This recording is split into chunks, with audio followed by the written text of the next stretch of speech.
Well, hello there, everyone. So, this is going to be my very first podcast episode. I have finally worked up the nerve to start recording, and it takes a lot of guts to do something like this because I know a lot of podcasts are based on certain topics and, specific things, whether it's true crime or telling stories or whatever the case may be. I listen to a lot of podcasts, so the storytelling ones are my favorites and the true crime. But my podcast is going to be about basically my life experiences, things that I've learned, and any topics that the listeners may want me to elaborate on or talk about. So that is kind of what I'm going to be doing here. So, a little bit about me. I am 53 years old. I have a daughter who is 32, and I have a granddaughter who is 3. And she is the best thing in the whole entire world. She's amazing. And I always tell people I highly recommend being a grandparent because being a grandparent is, there's no feeling in the world like it. It's the best thing ever. And I have a son-in-law as well. They've been married for several years now. Their story is really, really sweet, really cute. They started dating in high school, and then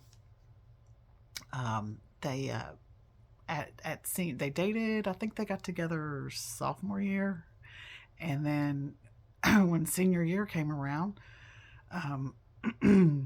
Kyle, who is my son-in-law, he decided that since he was going away to school that they should break it off. So they broke up and they stayed apart for 3 years. And during that time, my daughter did date a couple of people, and those situations didn't work out. And 3 years later, after he was almost finished with school, they got back together. And then he had really regretted breaking up with her. So they got back together, and then they got married in 2017. Yeah, that's when they got married, 2017. So they've been together for on and off for many, many years. So they've grown up together, and they're both only children, so they really relate that way. And they're not planning on having any more kids either, so their daughter will be an only child as well. Myself, I am one of 5 children. I have 2 brothers and 2 sisters, and I am second to the youngest. And my sister, who is my younger sister, the baby, her and I are 22 months apart. So they call us, what they refer to children who are that close in age, they call them Irish twins. And her and I do have similar features, but we don't necessarily look just alike, but you can tell we're sisters. But when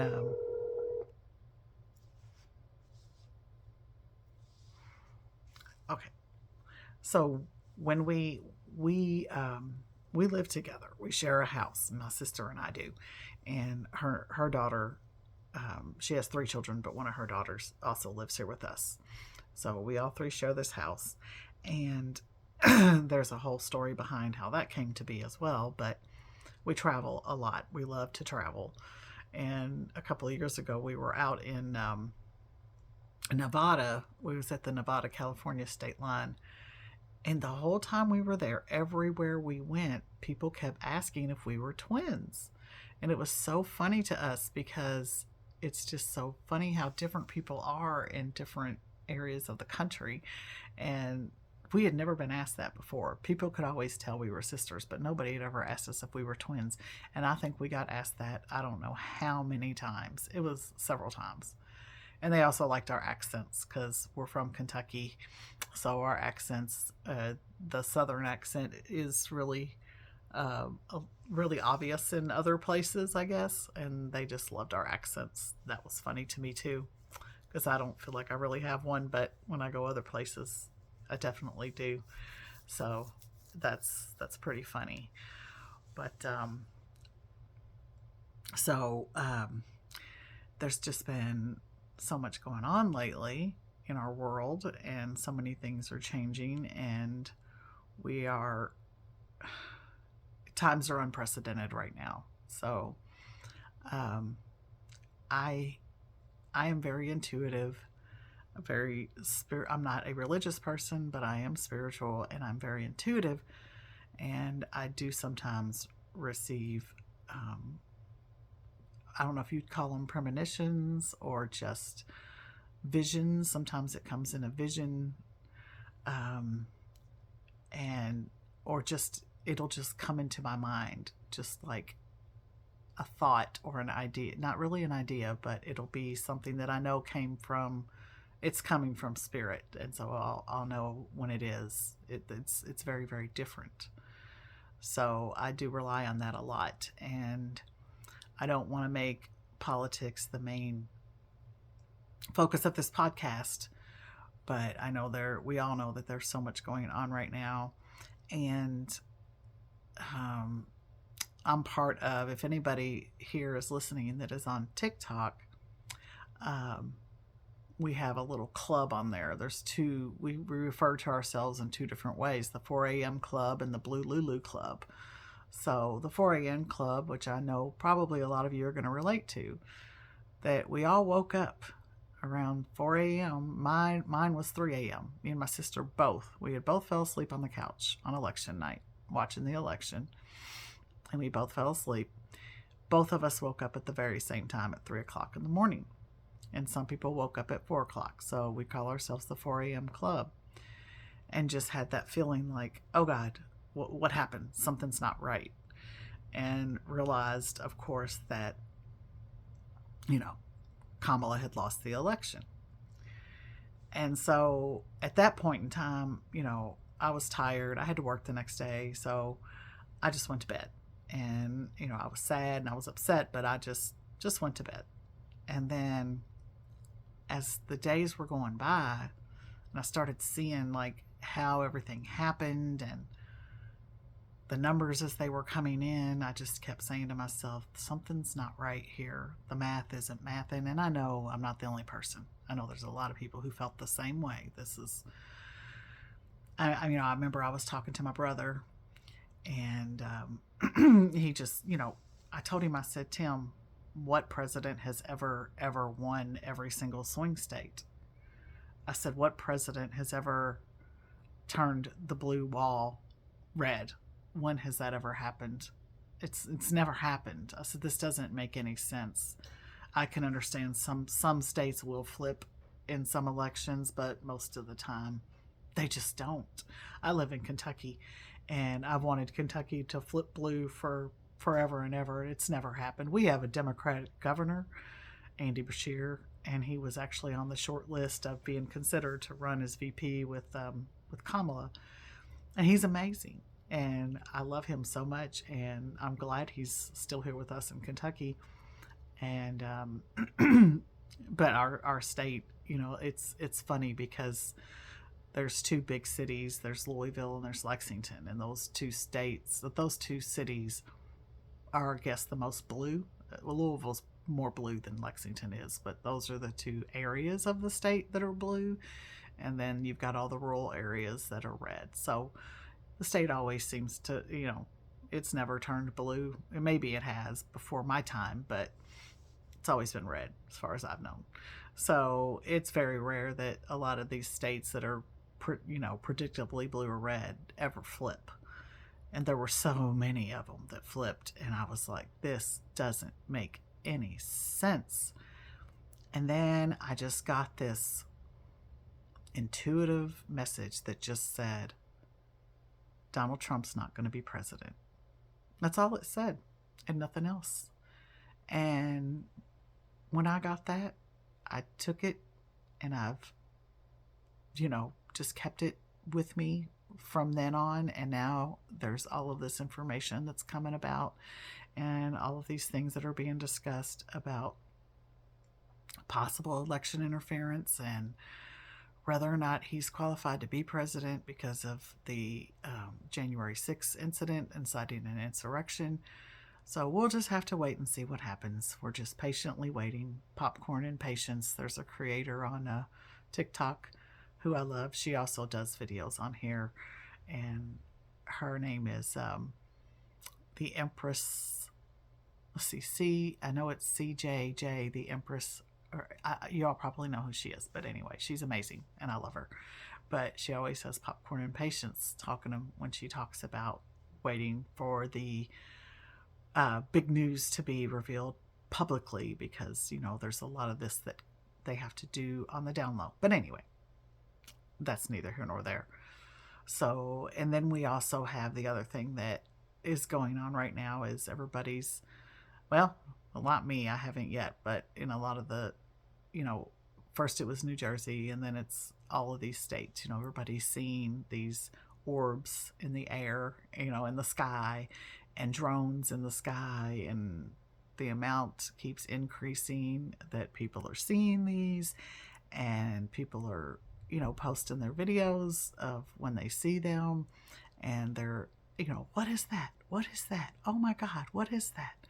And the government's not really telling us much, and they just keep assuring us that they are not harmful and there's no threat, but they don't know what they are. But I'm just going to tell you that they do know what they are. They just don't want to say it. And so, I am a very, I believe in a lot of things. I mean, I just am open. I'm a very open-minded and person that's open to possibilities, and that things exist in this universe and even on this planet that can't be explained, and I tend to believe a lot of stories, and maybe some of them are true, maybe some of them aren't, about Bigfoot sightings, or stories about cryptids, stories about skinwalkers and things like that, because I've never seen any of these things personally, but I've heard, I listen, like I said, I listen to a lot of podcasts and a lot of storytelling podcasts, and I've heard a lot of stories, and I'm like, surely all these people can't be making, maybe some of them are making the stories up, but certainly not all of these people are making these stories up, so I'm like, there's got to be some legitimacy to this, and then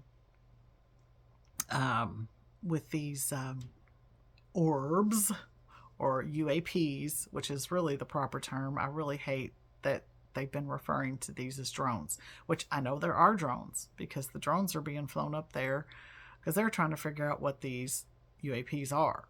And, but my belief, and I know a lot of people share the same belief, is that they are interdimensional, extraterrestrial, whatever you want to call them. They are not from this planet.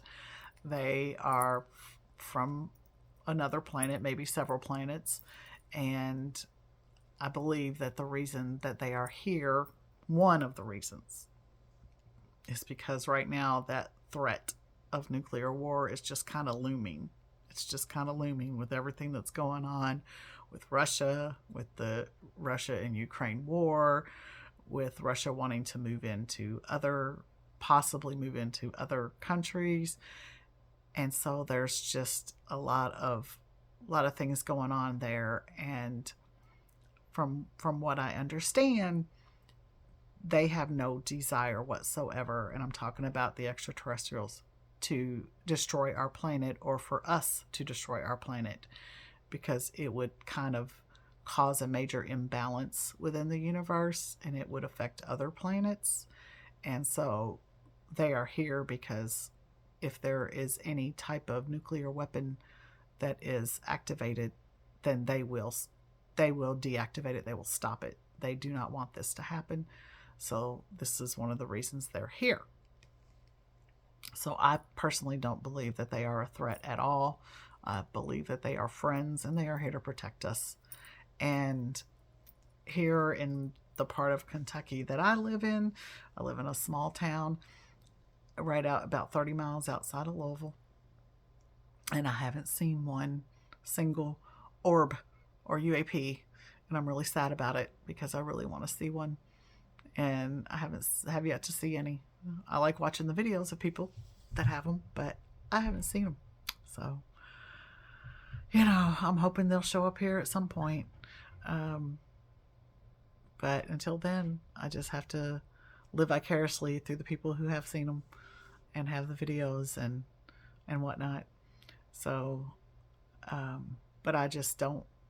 I just hope that everybody that hears this can take comfort in the fact that they're not here to harm us. You don't have to be in fear, and you can be comforted by the fact that everything's going to be okay. And so, I just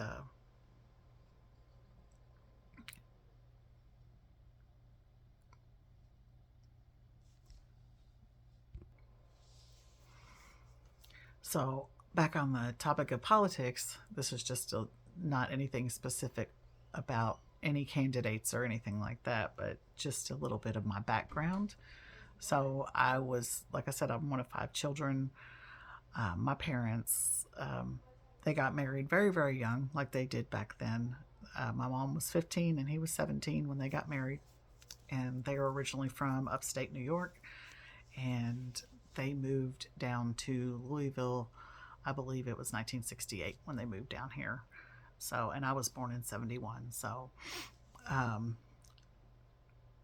anyway, my dad was always very politically active and involved, and he was a Democrat for his whole entire life. And that's how he raised us, of course.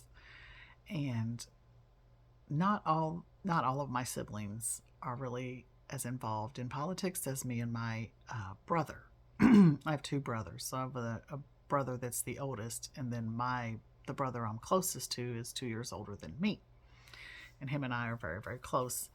And we both just really always paid attention when it came to the things that my dad would say in regards to politics. We paid attention to what was going on in elections. The first memory that I have is I was probably around maybe 6 or 7 years old, probably not any older than that. And there was a governor's race going on in Kentucky, and there was a candidate by the name of Harvey Sloan that was running. And I don't know what it was about Harvey Sloan, but I just loved him and I wanted him to be our governor. And so I was just really, really invested in this. And I remember my parents letting me stay up to watch the election results that night. He didn't win, but that's how much I was paying attention, to what was going on. So I've always been invested in politics, and I probably never paid more attention than I have since this last election, though. I try to keep an open mind. Like, I watch both the Republican and Democratic national conventions because I wanted to see what both sides had to say. And I would watch the news every single day and almost the entire day because I wanted to know what was going on. And I was really paying attention. But of course, I knew that I was going to vote for Kamala. I knew that wasn't even a question. But I still wanted to know, they say keep your friends close, your enemies closer. I wanted to know what the other side was talking about. So I paid attention. And, again, like I said about the results, we only have a few more days. I think it's January 6th when they are supposed to certify the election. I don't think that's going to happen. I think that's going to get delayed. But we'll see. We'll just have to wait. It's a wait and see right now. So I'll be happy to talk more about it once we do find out what's going to happen. We can talk more about it. But until then, we'll just leave it alone for now. So I'll just tell you a little bit more about me. I don't know if you can see in the background. That is a Hamilton. It's actually a blanket that my niece got me, I think last year for Christmas. I'm really big into, Broadway shows, musicals, things like that. Not as much as she is. She's really, really, but there's several that I've seen. The latest one, we took a trip to New York City in June, and last June, and I absolutely fell in love with New York City. Oh my God, I want to go back so bad. I never vibed with a city as much as I did New York City. I've been a lot of places, and I absolutely fell in love with New York City. But anyway, while we were there, we did go see Wicked on Broadway, and it was just mind blowing. It was amazing, and I absolutely loved it. Now, Hamilton, I didn't get to see the original cast, but I did get to see it when it came to Louisville. We have the Kentucky Center for the Arts, so that's where we go see a lot of our shows. And so I got to see it there, and of course I saw the movie. And I saw the movie first, and then my niece got us tickets for my birthday for us to go see it at the Arts Center. And it's probably my all-time favorite out of all of them that I've seen. And then right back there, you can see a picture of Michael Myers. And I just, ever since the first Halloween movie, that's just been something that the best villain in the world. I just love him. I don't know why, but I do. I have a cup, I have a shirt, I have some Michael Myers earrings, and I'm planning on getting a Michael Myers tattoo as well, because the cup that I have, I'll be right back, so I'm gonna get the cup. So this is my Michael Myers cup. It says, it might be backwards on the video, but it says, "But you can't kill the boogeyman." And I love the picture, and I plan on getting this same thing as a tattoo. So that's going to be my next tattoo. I also am a really, really diehard Steelers fan, and that's another thing that we were raised Steeler fans. I always am asked if I'm from Pittsburgh because I have a tattoo. I have a Steelers tattoo on my shoulder. It gets a lot of attention, like especially during the summer when I'm wearing like sleeveless shirts or whatever, and I get a lot of comments on it. But I always get asked if I'm from Pittsburgh, and or how did I become a Steelers fan? And I'm always like, well, I am not from Pittsburgh, but I do have an uncle. He was an uncle by proxy. You know how, well, Kamala always says there's your family by blood and family by love. Well, he was one of those family members by love. Him and my dad were best friends, and they became friends very young when they were teenagers, and he was our uncle by proxy. So he was from Pittsburgh, and he was a big Steeler fan. And then my dad became a Steeler fan, and it's just trickled down, and again, not all of the siblings are that much into football. Well, 3 of us are. My oldest brother, my 2 brothers, and myself. And we caught the fever of, the Steelers fever. And, we've traveled to see them play. We've, stayed at the same hotels they were staying at. I've got good stories about the Steelers. And yeah, it's been a lot of fun over the years, but we're pretty diehard fans. And so that is a really fun thing in our family. And my mother too. My dad has passed on. He passed in 2016. But my mother, she is still a diehard fan. She never misses a game. It's just so cute. And my brother has taken her to games several times, and the last one I went to was actually the first time I got to go to Pittsburgh. Oh my God, that was amazing. But my mom was with us too. She went with us to that game. So anyway, I want you guys to just let me know in the comments what kind of topics you'd like to discuss, and what kind of thing or whatever you want to know about me.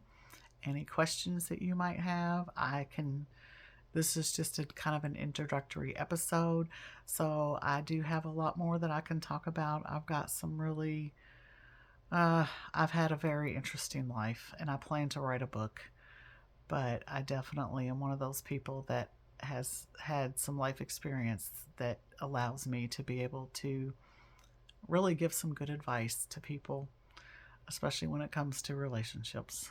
Um, but I would like your feedback on anything that you would like to, for me to talk about.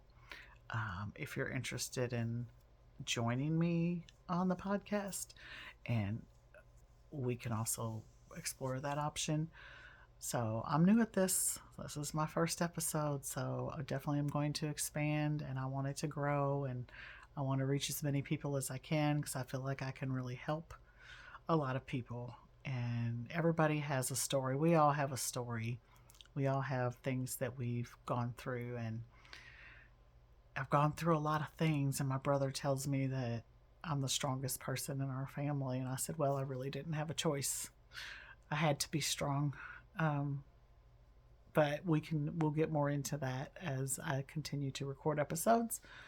So I'm gonna end it here for today, and please just give me your feedback and be nice. Please don't be a troll and be mean. I know that happens, but I do want feedback, but I want constructive feedback, and want to know what you want to talk about or what you want to know more about. And so I hope everyone has a really great day, and I'm going to, get this lined out where I'm going to have a regular schedule to release episodes. But let's see, today's Monday, so I'll be putting this out today. I don't know when it'll actually get out, but I'll put it out today, and I'll try to come up with a schedule on days that I'll release episodes depending on the interest and what people want to talk about and things like that. So I hope everyone has a great day, and I will see you soon. Bye.